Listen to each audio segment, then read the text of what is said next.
बिस्मिल्लाहिर्रहमानिर्रहीम। अस्सलाम वालेकुम नाज़रीन, प्रोग्राम रोज़ा और सेहत के साथ मैं हूँ आपकी मेज़बान फ़ैज़ा रियाज। रोज़ाना हम आपके लिए लेकर आते हैं सेहत के मुतालिक मुफीद मशवरे, ताकि आपको जो भी मसले मसाइल हैं रमज़ान में एटलीस्ट आपको अपनी सेहत की टेंशन ना हो। तो लाहौर न्यूज़ के प्लेटफॉर्म से हम आपके लिए रोज़ाना अच्छे डॉक्टर्स को, डाइटिशियंस को लेकर आते हैं ताकि उनसे मुफीद मशवरे लिए जा सके। और रोज़ा जो कि एक नाम ही रहमत का है और ये पूरा महीना जिसमें नवाजिशात होती हैं अल्लाह की रहमत की, तो उसको हम भरपूर तरीके से हासिल कर सके और हमारा रोज़ा अच्छे तरीके से जो है वो निभा सके हम। तो आज हमारे साथ जो हेल्थ एक्सपर्ट हैं वो है अनीका जाहिद, जो कि न्यूट्रिशनिस्ट भी हैं, और इनसे हम जानेंगे कि किस तरह से हम अपने रोज़े को अच्छे तरीके से निभा सकते हैं। मुफीद मशवरे भी इनसे लेंगे। अस्सलाम वालेकुम अनीका, कैसी हैं आप? वालेकुम अस्सलाम, आई एम गुड। ये बताइए, रोज़ा आपका रमज़ान कैसा जा रहा है? जी अल्हम्दुलिल्लाह, रमज़ान को आप अच्छे तरीके से एंजॉय कर रही हैं? एक तरह से इसको भरपूर तरीके से, मुझे लगता है कि रमजान का जब हम नाम सुनते हैं और रोजा जब हम सुनते हैं तो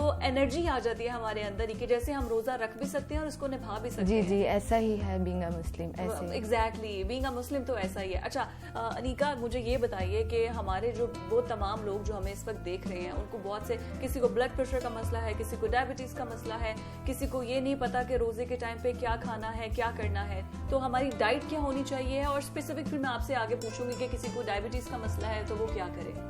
जी, हमारी डाइट इस तरह होनी चाहिए रमज़ान में कि सहर में कॉम्प्लेक्स कार्ब्स लेने चाहिए, क्योंकि और वाटर इंटेक अपना अच्छा, डिहाइड्रेशन को अवॉइड करने के लिए वाटर इंटेक अफ्तार से लेकर सहर तक अच्छा रखना चाहिए और मैक्सिमम होना चाहिए। ऐसा नहीं है कि सहर में एकदम ज़्यादा पानी पी लिया जाए और वो डिहाइड्रेशन को अवॉइड करने के लिए इनफ होगा। इसको प्रिवेंट करने के लिए डिहाइड्रेशन को अफ्तार से सहर तक वाटर इंटेक को अच्छा रखना पड़ेगा और सहर में कॉम्प्लेक्स कार्ब्स लेना पड़ेंगे। कार्ब्स में क्या? कॉम्प्लेक्स कार्ब्स में इस तरह है कि गंदम का आटा अगर हम ले रहे हैं तो वो छान वाला लें और इसको कॉम्बिनेशन में ले लें, इसके साथ जौ का आटा ले लें। अच्छा अनीका, आप जो बात कर रही हैं, हमारे व्यूवर्स को आम जुबान में क्या मतलब, जो आप, क्योंकि मेटाबॉलिज्म और ये सारी चीज़ें हमें समझ आती हैं, लेकिन हमारे जो आम व्यूवर्स हैं, जो लाहौरी आवाम देख रही है, उनके लिए आसान लैंग्वेज में समझाइएगा। अगर कोई डायबिटिक पेशेंट है, ज़्यादती उसको मसला है, शुगर का पेशेंट है, तो उसके लिए उसकी क्या डाइट होनी चाहिए सहर और अफ्तार दोनों में। और आप पहले जब बात की, हम सहर में तो ऐसा नहीं होता कि हम पानी बहुत ज़्यादा पी लें। इफ्तार में ऐसा करते हैं कि जैसे ही अजान होती है तो हम खजूर से भी पहले पानी पी लेते हैं और बहुत ज़्यादा पानी का इंटेक ले लेते हैं। जी, वो सहर में भी ऐसा होता है। हमारा कंसर्न ये होता है कि हमें सारा दिन प्यास ना लगे। हाँ। उस चीज़ को अवॉइड करने की कोशिश हम इस तरह से करते हैं कि सहर में एकदम बहुत ज़्यादा पानी ले लेते हैं। तो और दूसरा डायबिटिक में इस तरह से होता है, क्योंकि डायबिटिक की कॉम्प्लिकेशन में एक चीज़ है डिहाइड्रेशन, बहुत कॉमन है। तो उस चीज़ को अवॉइड करने के लिए पेशेंट अक्सर क्या करते हैं, सहर में एकदम पानी ले लेते हैं। और हालांकि इसको अवॉइड करने का जो बेहतर तरीका है वो ये है, अफ्तार से सहर तक का जो टाइम होता है इसमें कंटिन्यूसली वाटर इंटेक अच्छा रखा जाए, ना कि एकदम पी लिया जाए। एग्जैक्टली। और अच्छा, खाने से सहर से कितनी देर पहले पानी पिए, फिर दरमियान में कितना पिए और अजान से पहले कितना पिए? जी, वो इस तरह से है कि इसको ऑन एन एवरेज 8 ग्लास ले लेना चाहिए, ठीक है। और ये पर्सन टू पर्सन वेरी करता है। अगर हम बात करें डायबिटिक की, तो डायबिटिक में इस तरह से है कि इन्हें ये सजेस्ट किया जाता है कि ये लोग सहर के करीब टाइम में ज़्यादा कुछ खाएं, क्योंकि इनमें डिहाइड्रेशन और उसके हंगर के चांसेस ज्यादा होते हैं, क्योंकि इंसुलिन के जो लेवल है उनकी वजह से। वो कम, इंसुलिन लेवल कम होता है तो फिर तो बहुत ज्यादा वो भूख बहुत ज्यादा लगने लग जाती है। जी। जिनको, जो डायबिटीज के पेशेंट्स हैं, उनके तो जो भी पेशेंट होगा यकीनी तौर पे वो समझता होगा कि जैसे ही जब उनको वो लेवल कम होता है, उनका शुगर लेवल डाउन होता है, तो फिर उसके बाद उनको बहुत ज्यादा भूख लगने लग जाती है, फेंट हो जाते हैं, बेहोश हो जाते हैं इवन कुछ केसेस में। तो इसके लिए ऐसा है कि सहर में वो कॉम्प्लेक्स कार्ब्स लें, मतलब जिसमें पूरा गंदम के आटे की रोटी खाएं। जी, उससे ये होता है उसकी डाइजेशन स्लो होती है, और जो मैंने बात की उसकी जो कॉम्प्लेक्स कार्ब है उनकी स्टाइटी वैल्यू अच्छी है। स्टाइटी वैल्यू अच्छी है, इसका मतलब ये है फीलिंग ऑफ फुलनेस, मतलब उन्हें ज्यादा देर तक ऐसा लगेगा कि हमारा पेट भरा मतलब हुआ है। वो ग़िज़ा जो है वो स्टमक में ज्यादा देर तक रहेगी। जी और बजाय कि हमारा अगर हल्की फुल्की ग़िज़ा होगी तो डाइजेस्टिव सिस्टम फौरन उसको डाइजेस्ट कर लेगा, मेटाबॉलिज्म भी फास्ट होगा और उन्हें ज्यादा जल्दी भूख लगेगी। ओके। और इसके अलावा क्या दही का इस्तेमाल या कुछ ऐसी चीजों का इस्तेमाल? जी, जो अगर हम डायबिटिक की बात करें तो उनका सहर में मेन्यू कुछ इस तरह से होना चाहिए। पहले तो वो रोटी ले लें, और रोटी जिस आटे के लिए वो कॉम्बिनेशन में लें, उससे ये होगा कि उसमें फाइबर कंटेंट अच्छा होगा, क्योंकि डायबिटिक के लिए जो फाइबर रिकमेंडेशन है वो 25 ग्राम्स है। ओके। और इसके साथ में वो दही ले सकते हैं 1 कप, और अगर तो वो चाय लेते हैं तो 1 कप चाय भी ले सकते हैं, लेकिन चाय की कोई न्यूट्रिशनल वैल्यू सेटिस्फैक्ट्री नहीं है तो मैं तो वो नहीं रिकमेंड करूँगी। और अगर उसकी जगह दूध गर्म करके ले लें? दूध ले लें, लेकिन होल मिल्क लें और विदाउट शुगर लें। विदाउट शुगर लें, ओके। और इसके साथ अपना वाटर इनटेक मेंटेन करें, और साथ में जो भी होममेड सालन अवेलेबल है वो ले सकते हैं। अच्छा, कुछ ऐसी एक्सरसाइज है जो ड्यूरिंग जब तक आपने फास्ट के मतलब आप रोजे की हालत में हैं, लेकिन आप डायबिटिक पेशेंट हैं, लेकिन उसकी कुछ ऐसी एक्सरसाइज हो जो आप रिकमेंड करते हो कि भाई हाँ ड्यूरिंग रोजा आप ये एक्सरसाइज करें तो इससे you will be fine rather than खाने के अलावा? अच्छा, जो एक्सरसाइज है ना डायबिटिक को वो यूजुअली मना की जाती है। नहीं, कुछ एक्सरसाइज मेरे कहने का मतलब ऐसा था, ऑब्वियसली वो जिम वाली एक्सरसाइज की बात नहीं, जिम वाली के अलावा भी वॉक भी उन्हें ये रिकमेंड किया जाता है, क्योंकि जो डायबिटिक है उनमें ऐसा होता है फास्ट के साथ जो कॉम्प्लिकेशन आती है, एक तो मैंने जिक्र किया डिहाइड्रेशन, दूसरी हाइपोग्लाइसीमिया। हाइपोग्लाइसीमिया क्या होता है? Low sugar levels.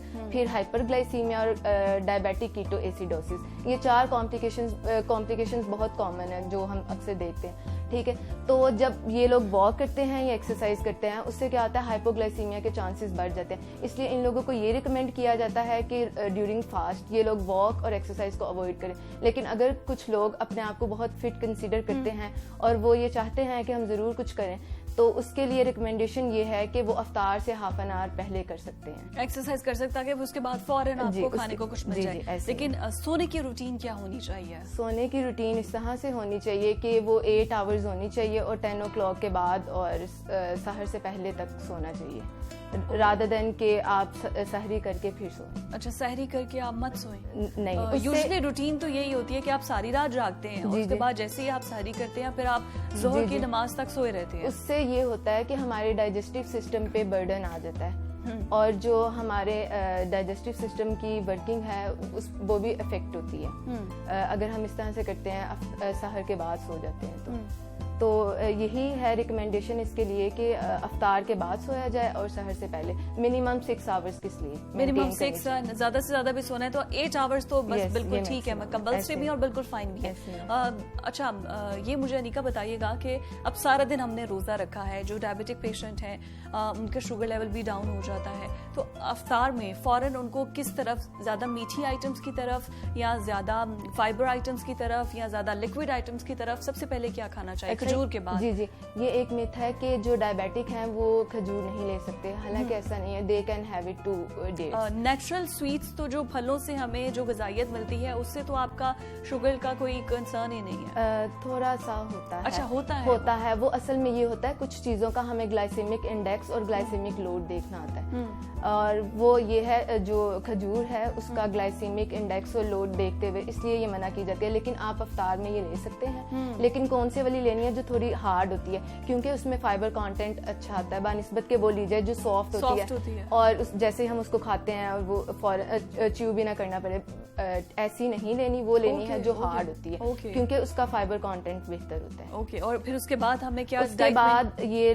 Diabetic patient भी फ्रूट्स ले सकते हैं, लेकिन फ्रूट्स को इस तरह से वो जो अपना फ्रूट्स का इंटेक है उसको इस तरह से मेंटेन कर सकते हैं, ऐसे फ्रूट्स लें जो खाने में कम मीठे हैं, वो कॉम्बिनेशन में ले सकते हैं और उनके साथ बादाम ऐड करके ले लें, बादाम ऐड करके उनके साथ ले लें।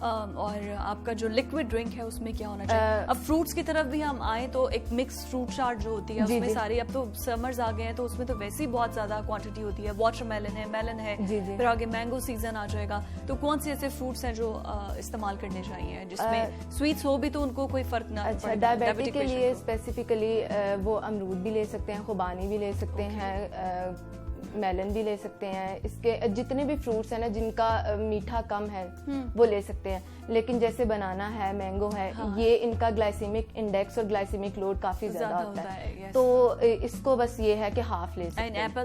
एप्पल का ग्लाइसेमिक इंडेक्स मीडियम है तो वो ये लोग ले सकते हैं। ओके, मीडियम साइज में ले सकते हैं। और लिक्विड की तरफ मिल्क शेक्स या जूस, ऑब्वियसली सोडा तो कोई भी रिकमेंड नहीं करता है कि पानी हो या कुछ सिट्रिक एसिड हो, लेमन वगैरह का कुछ लेमनेड ले सकते हैं लेकिन without sugar and without salt. तो फिर वो कैसे हम लेमनेड पिएंगे?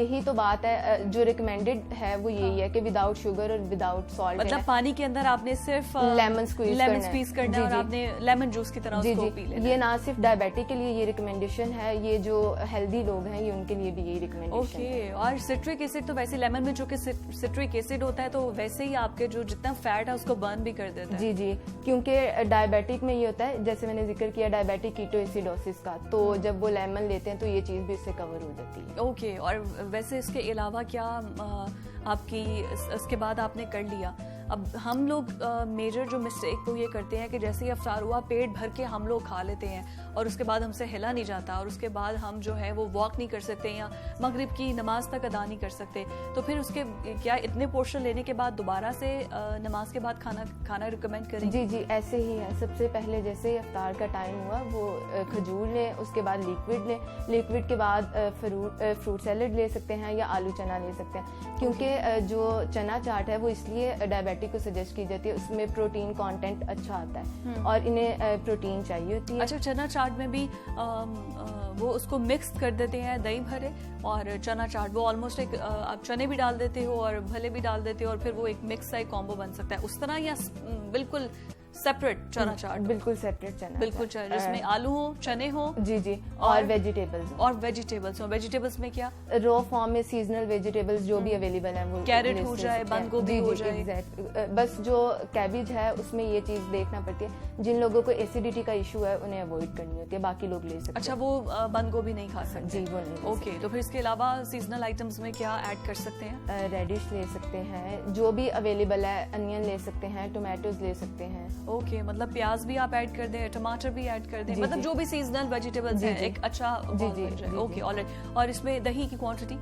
दही की क्वांटिटी भी वो दही भी ऐड कर सकते हैं और मतलब मना तो नहीं है जो शुगर पेशेंट है वो नहीं जितना चाहे दही ले सकते हैं? जी ले सकते हैं। ओके, और लेकिन उसमें कुछ ऐड नहीं करना, जैसे सॉल्ट लोग ऐड कर लेते हैं टेस्ट के लिए, मिर्च मसाला कोई भी ऊपर ऐड नहीं करना। वो ऐड नहीं करना। ओके, ठीक है। और फिर इसके अलावा साथ अपना जो वाटर इनटेक है उसको कंटिन्यू कर सकते हैं, फिर नमाज पढ़ें और नमाज के बाद अपना जो मेन मील है, मेन कोर्स की तरफ अगर हम आए तो जो मेन मील है वो नमाज के बाद होना चाहिए, नमाज मीन्स के थोड़े गैप के बाद होना चाहिए। ओके, तो मेन मील में क्या सजेस्ट करेंगे? मेन मील में फिर से कॉम्प्लेक्स कार्ब्स बेहतर है कि ब्राउन राइस ले लें अगर वो अवेलेबल है, अदरवाइज वाइट राइस, और फिर जो और गंदम का आटा है उसको मिक्स करके ले सकते हैं, और होममेड जो भी सालन अवेलेबल है वो ले सकते हैं। यूजुअली घरों में तो गंदम का आटा होता है, जौ का आटा, लेकिन जौ का दलिया लोग यूज करते हैं। जी, लेकिन अगर इसको कॉम्बिनेशन में ले लें तो इसकी स्टाइटी वैल्यू अच्छी है, और डायबिटिक पेशेंट में जो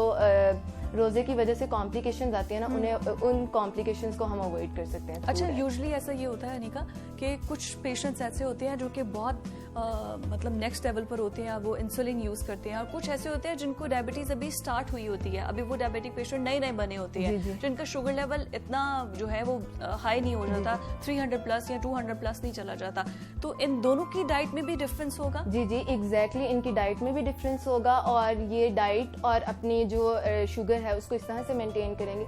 जितने भी डायबिटिक पेशेंट हैं उनको ये रिकमेंड किया जाता है, जैसे रमजान है अगर तो वो रोजा रखना चाहते हैं तो वो अपने कंसल्टेंट के पास जाएं, अपनी डोज को मैनेज करवाएं, अपनी रूटीन के मुताबिक रमजान के अकॉर्डिंग उसको मैनेज करवाएं, क्योंकि अगर वो ऐसा नहीं करते फिर से हाइपोग्लाइसीमिया या हाइपरग्लाइसीमिया के चांसेस हो सकते हैं, क्योंकि अगर वो इंसुलिन की वही डोज कंटिन्यू रखते हैं तो उससे हाइपोग्लाइसीमिया भी हो सकता है, मतलब सुबह से खाना खाया और साथ में इंसुलिन भी लिया तो शुगर फिर से लो हो सकती है। अच्छा, अब ये शुगर हाई होना तो वो बड़ा समझ आता है कि शुगर हाई हो गई। जी, कुछ ऐसे पेशेंट्स भी होते हैं जिनका डायबिटिक लेवल बहुत लो हो जाता है। जी, और ये ज्यादा नुकसानदा है, शुगर लो होना ज्यादा नुकसानदा है, क्योंकि इसकी जो रिकवरी है वो स्लो है और बल्कि इम्पॉसिबल के करीब है।